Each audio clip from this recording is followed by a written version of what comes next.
اس پر ابو بکر صدیق نے کہا بیٹی ایو سماء تضلنی و ایو ارض تقلنی، میں کیسے بولتا جبکہ مجھے تصدیق نہیں تھی، میں کیسے یہ بولتا، میں بھی اپنے رب کے سپرد کر چکا تھا تیرا معاملہ کہ میرا اللہ ضرور ہمارے حق میں گواہی لائے گا۔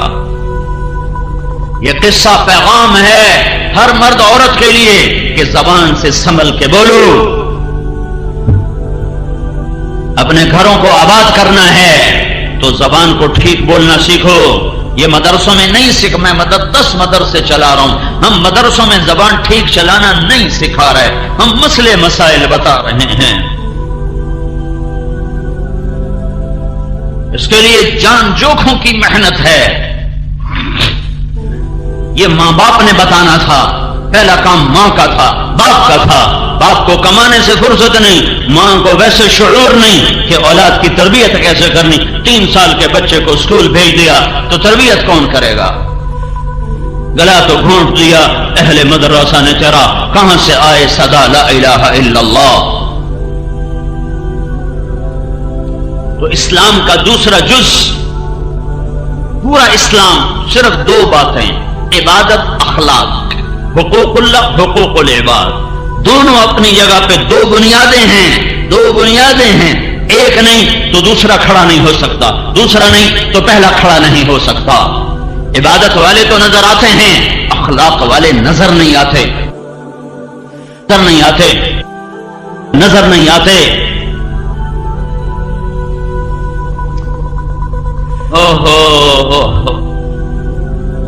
میں نے پڑھا اور اللہ کے فضل سے، میں کوئی فخر سے نہیں کہہ رہا، میں نے محنت سے پڑھا، میں نے جو پڑھا میں نے یاد کیا، اللہ نے مجھے ذہن دیا تھا، مجھے کتابیں یاد ہو جاتی تھیں، لیکن میں اخلاق کو پڑھ کے نہ سمجھ سکا۔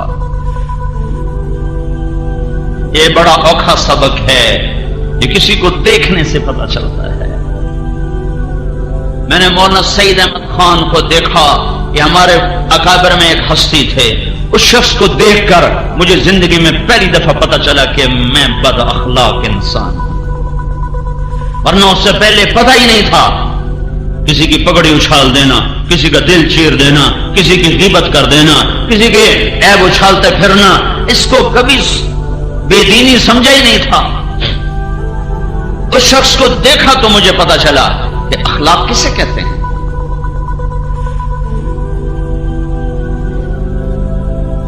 ایک دفعہ کسی نے میری شکایت لگائی مولانا کے سامنے، تو میں اپنی صفائی پیش کرنے لگا، نہیں حضرت یہ بات ایسے نہیں، یہ ایسے نہیں۔ مجھ سے کہنے لگے بیٹا دین تو اوروں کے الزام بھی اپنے اوپر لے لینے کا سبق سکھاتا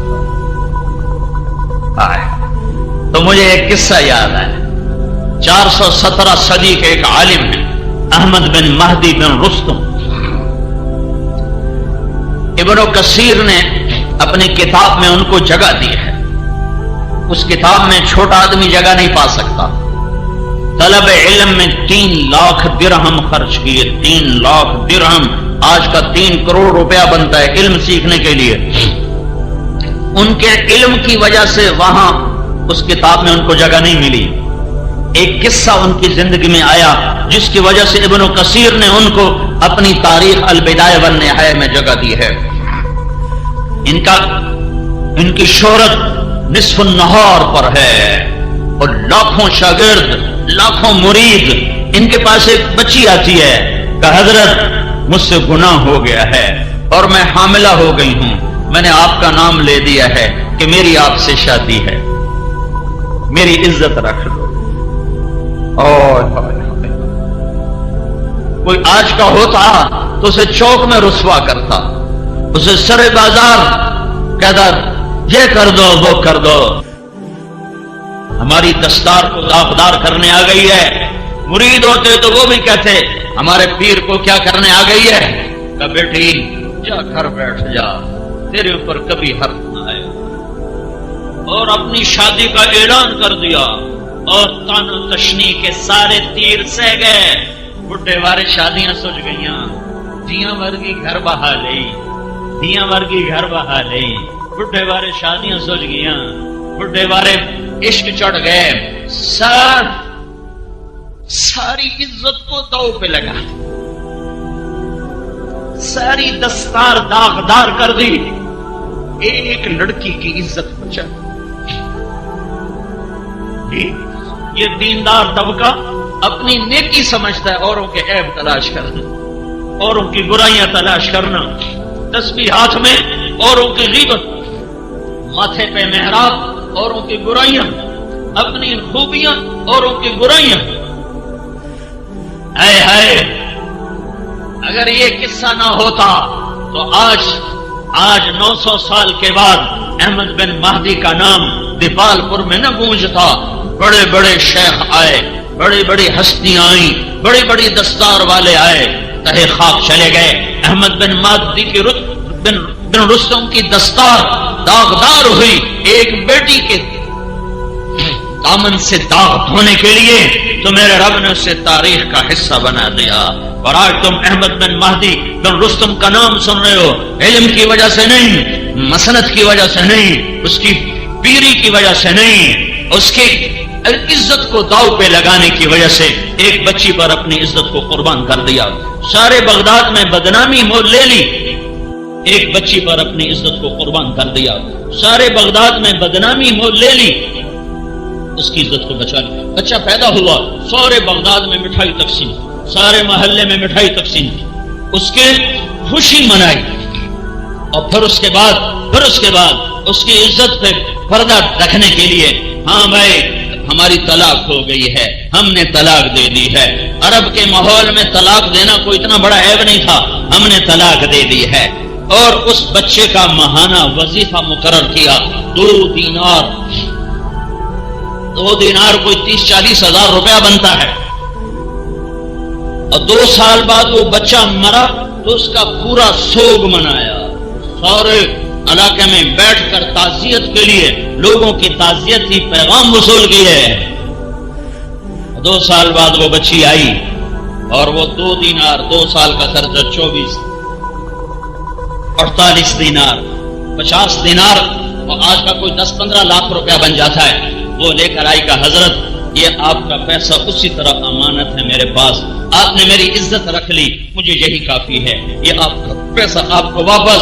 کہ بیٹی میں تو یہ بھی تیری عزت پہ بار چکا ہوں، یا یہ بھی تجھے ہدیہ ہے، میں یہ واپس نہیں لوں گا۔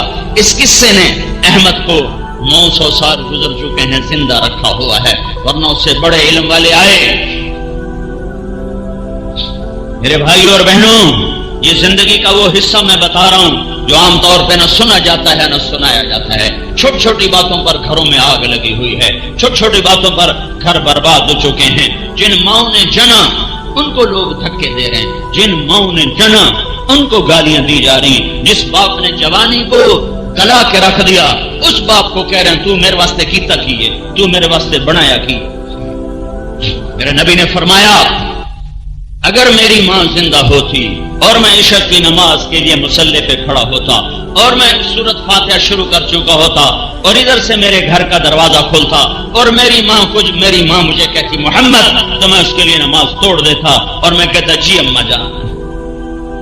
موسیٰ علیہ السلام نے فرمایا یا اللہ جنت میں میرا ساتھی کون ہے، جنت میں میرا ساتھی کون ہے؟ تو اللہ تعالیٰ نے فرمایا فلاں کسائی۔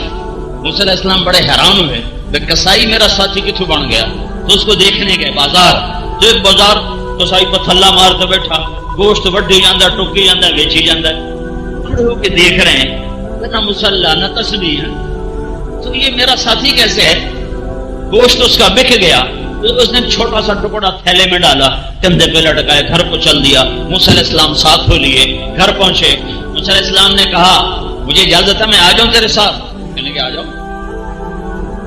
گوشت کو گوٹیاں بنا کے ہانڈی پہ رکھ دیا اور خود آٹا گوندنے بیٹھ گیا، پھر آٹے کو رکھ کے ہانڈی تیار کی، پھر ہانڈی اتار کے روٹی پکائی، پھر اس کو پلیٹ میں سجایا، روٹی کو سالن کو، اور ایک بوڑھی عورت اس طرح لیٹ ہوئی چارپائی پر ایسے جیسے روئی ہوتی، تو اس کو اٹھا کر الٹے ہاتھ کا کندھا دیا، پھر نوالے بنا بنا کر اس کے منہ میں ڈالتا رہا، اس کو کھلاتا رہا۔ پھر اس عورت نے یوں کیا، بے بس سن میری بس، تو اس نے اس کا منہ صاف کیا، تو اس کو لٹانے لگا تو کو بڑبڑ کرنے لگی، دور سے جیسے لگے بابا بابا. تو وہ جب اس کو لٹا دیا تو موسیٰ علیہ السلام نے پوچھا یہ کون ہے؟